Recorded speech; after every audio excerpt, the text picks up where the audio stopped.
Hello and welcome, my generational leaves. Each new generation of Pokémon introduces its own new Pokémon in it. But some of these Pokémon could have been introduced earlier or later due to their design or lore fitting that region better. So, let's get into it with the Pokémon they should have introduced in Gen 1. First off, we have Trubbish. This cute little bag is undeservedly hated, but I will stand up for it. It is not that bad. So, how could it fit into Gen 1? Easy. We have Coughing, which represents air pollution, and also Grimer, representing sea pollution. Trubbish is here to represent land pollution, so finishing this trio in one region would make sense. You, of course, could also put the other two in Gen 5, or all three of them in any other generation. Feebas and Milotic would fit in Gen 1 for two reasons. First off, they are the counterparts of Magikarp and Gyarados, and having these opposites originate from the same gen just makes sense. Secondly, Milotic would be a perfect fit for Misty as her ace, with her being known as the something or other mermaid, depending on which game you play. And Milotic is partially based on a mermaid.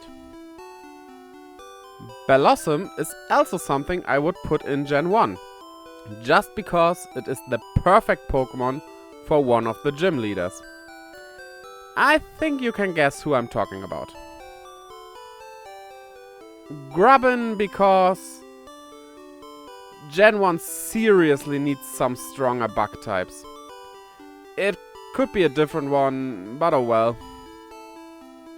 And lastly, all new evolutions the Gen 1 Pokémon got. Except Eevee and Porygon. They benefit more from getting new evolutions in later gens. But for every other Pokémon, they just could really benefit from them. Also, this is only true for Gen 1. I think for most of the Pokémon from other gens that got new evolutions later, it works. So, on to Gen 2. The Nidos. I'm kind of on the edge with those, since the concept of them was interesting from the perspective of Gen 1.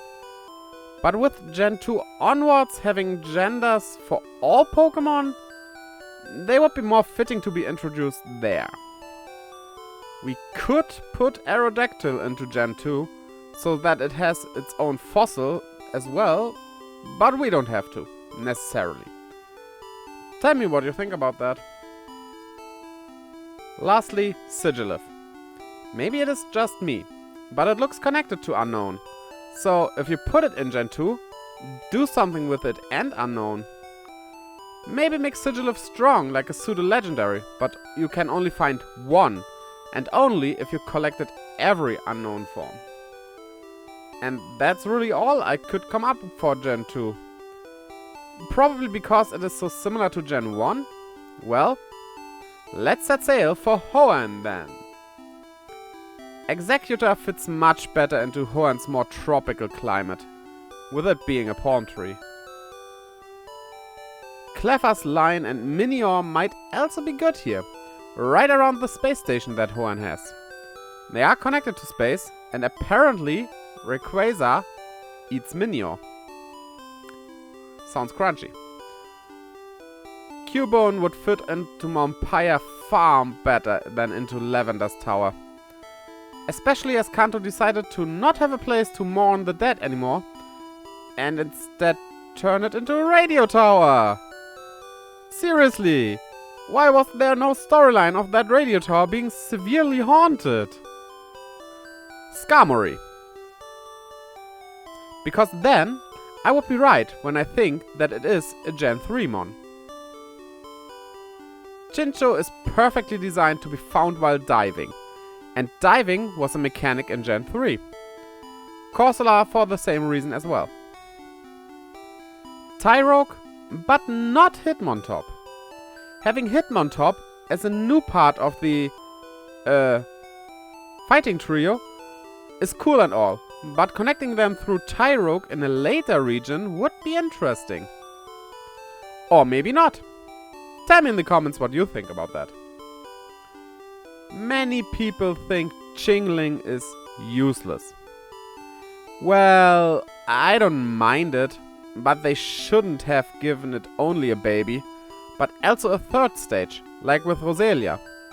Or, in this case, just have Chingeling in Gen 3 already. Then it wouldn't feel like a wasted spot in the decks. Hippopotas is perfect for Hoenn's Dessert. No, wait. Hippopotas is perfect for Hoenn's Desert. I mean, you could also say it would be perfect for Universe Desert, but well, Hoenn came first, so introducing it there would be more logical. And then there is Tortuga, which is a perfect catch for Hoenn's Volcano. And I think that is Gen 3 done. I will only cover up to Gen 4 for now. If you want more, tell me in the comments. Maybe I'll do a part 2. But honestly, I think Gen 5 onwards did a pretty good job of having very fitting Pokemon and not really anything to change in that department. See? Sinnoh. Wooper. Great Marsh. It looks right at home there, doesn't it? Now, you could say this about Mudkip as well, but I think we should leave starters out of this. Tympole would be a perfect match for the Great Marsh as well. Then we have Elgyem, the little grey alien, which you could include in two ways. Either it was a project of Team Galactic getting a Pokemon from outer space and this is what they found, or you could put it into the distortion world. So, not really an alien, but otherworldly, so an alien. I can easily imagine Golbit here as well. It was created as a guardian, and Sinnoh is a region with many legends and ruins, and those once had to be guarded. They could easily walk around everywhere on Mount Coronet. Flabebe and Floaroma Town. A match made in heaven. Or rather on a flower meadow. And lastly, Snom, which you should find by headbutting trees in the area around Snow Point City. Make it a little rare, but not too rare. Maybe medium, like a steak. I don't like steaks. So, what do you think? Tell me in the comments below. Don't forget to scout on the subscribe button and the little bell, as well as low-kick like.